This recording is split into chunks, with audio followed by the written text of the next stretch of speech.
কি আপু, কি হয়েছে? এখনো রেডি হনি কেন? হ্যাঁ, হইতেছি তো। তোমার তো অকাম্য না, আমি জীবনেও দেখিনি। চাকরি না হলে আমি কি করব? চাকরির জন্য চেষ্টা করার আর দরকার নেই, অন্য কিছু চেষ্টা কর। মনের আয় আর কতদিন চলবে সংসার? মা, এইভাবে কথা বলছো কেন? চাকরির বাজার কত কঠিন তুমি জানো? জি। All the best.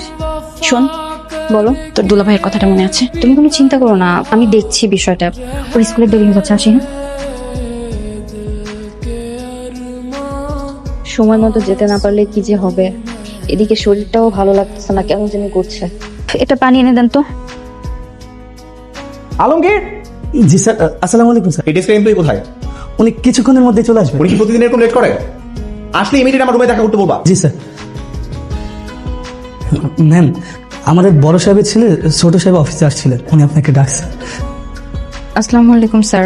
এরকম একটা নষ্ট ঘড়ি পরে ঘুরে বেড়াচ্ছেন কেন? টাইম তো ঠিকই আছে স্যার, ঘড়িতে কোনো সমস্যা নেই।